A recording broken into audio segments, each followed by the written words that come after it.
جذبہ پکائیں متعلم درجہ عربی چاہروں کو کہ وہ آئیں اور خطابت پیش کریں جن کا عنوان ہے فکری ارتداد کے پھیلتے جراثیم۔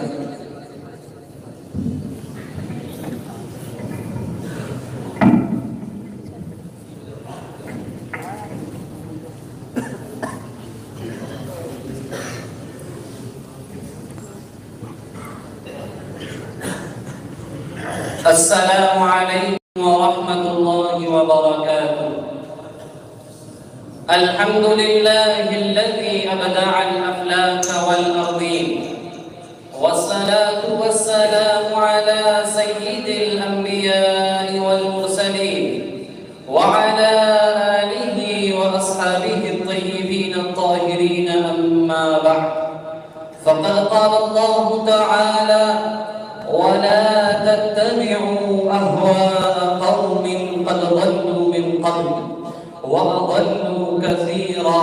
وَضَلُّوا عَنْ سَوَاءِ السَّبِيلِ۔ صدق اللہ العظیم۔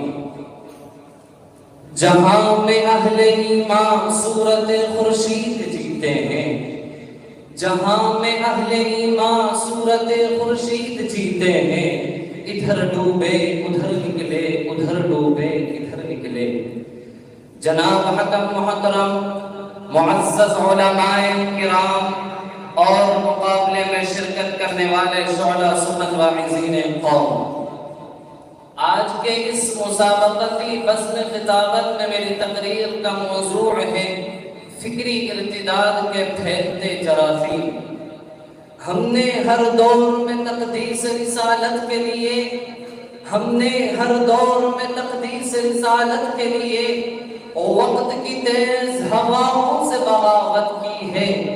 توڑ کر سلسلہ رسم سیاست کا خصوم،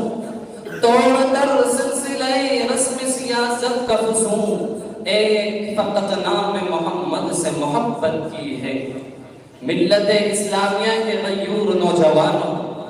آج امت محمدیہ نت نئے فتنوں سے دوچار ہے۔ فتنہ مسیحیت ہو یا قادیانیت، فتنہ انکار حدیث ہو یا فتنہ خمینیت و شیعیت، ارتداد فی العقیدہ ہو یا ارتداد فی الدین، صحابہ اکرام کے معیار حق سے انکار کا فتنہ ہو یا عدم تقلید کا فتنہ، ائمہ اعظام مجتہدین اکرام یا علماء دیوبند کی تنکیر و تکفیر کا فتنہ ہو یا فکری ارتداد کے پھیلتے جراثیم کا فتنہ، یہ تمام فتنے اور زہریلے جراثیم نے فرزندان توحید اور شیدائیان رسالت کے ایمان و عقائد اور تہذیب و تمدن کو متزلزل کر رکھا ہے، جبکہ ایمان و عقائد کے اسٹیج سے ہر ایک کو یہ آواز دی جا رہی ہے کہ عافیت چاہو تو آؤ دامن اسلام میں، کہ عافیت چاہو تو آؤ دامن اسلام میں، یہ وہ دریا ہے کہ جس میں ڈوبتا کوئی نہیں۔ سامعین بتمکین فقیہ العصر حضرت مولانا خالد سیف اللہ رحمانی فرماتے ہیں کہ اس وقت انتہائی شد و مد کے ساتھ اس بات کی کوشش کی جا رہی ہے کہ مسلمانوں کو ان کے مذہبی تشخص سے محروم کر دیا جائے، کیونکہ جب کوئی قوم اپنی سماجی انفرادیت سے محروم ہو جاتی ہے تو وہ آہستہ آہستہ دین و مذہب ہی سے اپنا رشتہ توڑ دیتی ہے۔ فرمایا یہ ارتداد دبے پاؤں آتا ہے، غیر محسوس طریقے پر داخل ہوتا ہے، ایسا میٹھا زہر بن کر حلق سے اترتا ہے کہ زہر کھا کر بھی انسان تحسین و تعریف کے جملے کہتا ہے۔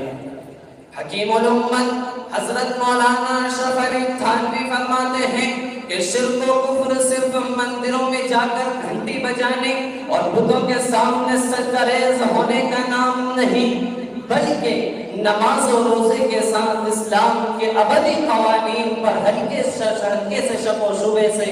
صاحب ایمان سے نکل کر کفر میں مبتلا ہو جاتا ہے۔ سماع خلوص و محبت کے درخشندہ ستاروں، مفکر اسلام حضرت مولانا ابو الحسن علی ندوی نے فرمایا کہ اس پرخطر دور میں طوفان بلا خیز اور فکری ارتداد کی طغیانی کو روکا نہ گیا تو آئندہ آنے والی نسلوں میں ایمان و اسلام کے باقی رہنے کی کوئی ضمانت نہیں۔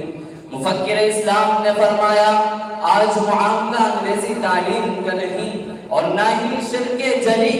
بت پرستی اور دیوبالائی عقائد کا ہے، بلکہ آج معاملہ برہمنی تہذیب اور ہندوتو کے قبول کرنے کا ہے۔ اصل خطرہ مصر خوشی کا نہیں بلکہ فکری ارتداد کا ہے۔ ملت اسلامیہ کے غیور فرزندوں فقیہ العصر حضرت مولانا خالد سیف اللہ رحمانی فرماتے ہیں کہ اس وقت دشمنان اسلام کی جانب سے اس بات کی کوشش کی جا رہی ہے کہ مسلمان نماز پڑھیں، مسجدوں کو جائیں، جمعہ عیدین کا تہوار منائیں، لیکن اسلامی تہذیب اور نبوی تعلیم سے دور ہو جائیں۔ اس کے لیے پورس اقدامات کیے جا رہے ہیں، نصاب تعلیم میں تبدیلی لائی جا رہی ہے، ہندوازم کو بڑی چالاکی سے قومی ثقافت کے روپ میں پیش کیا جا رہا ہے۔ مرشد ملت حضرت مولانا رابع حسنی ندوی نے فرمایا کہ تعلیم جو بھی ہو اس کا اثر ہوتا ہے، بلکہ استاذ، ٹیچر اور معلم کے فکر و عمل اور رائٹر و مؤلف کے فکر و خیال اور عقیدے تک کا اثر ہوتا ہے۔ مرشد ملت نے اس افسوسناک پہلو کا اظہار کرتے ہوئے فرمایا کہ آج انگریزی مشنری اسکولوں کی نحوست کی وجہ سے ایک نیا طبقہ پیدا ہو گیا ہے جو بظاہر تو مسلمان ہے لیکن فکری و ذہنی اعتبار سے اسلام سے خارج ہو چکا ہے۔ غیر مسلموں کی طرح اسے بھی آقا صلی اللہ علیہ وسلم کی تعدد ازواج پر اعتراض ہے۔ اسلام کا قانون طلاق اس کی سمجھ میں نہیں آتا۔ قرآن میں بتائے گئے تقسیم میراث کو ظالمانہ تصور کرتا ہے، اسلامی حدود و قصاص کو وحشیانہ قرار دیتا ہے، عورتوں کے شرعی حجاب و پردے کو عورتوں کے حق آزادی میں رکاوٹ محسوس کرتا ہے۔ امت کی اس حالت ذات کو دیکھتے ہوئے اکبر الہبادی نے کبھی کہا تھا یہ موجودہ طریقے راہی ملک عدم ہوں گے، یہ موجودہ طریقے راہی ملک عدم ہوں گے، نئی تہذیب ہوگی، نئے سامان بہم ہوں گے، نہ خاتونوں میں رہ جائے گی پردے کی یہ پابندی، نہ خاتونوں میں رہ جائے گی پردے کی یہ پابندی، نہ ہوگا پیچ زلفوں میں نہ گیسوں میں یہ خم ہوں گے۔ عقائد پر قیامت آئے گی ترمیم ملت سے،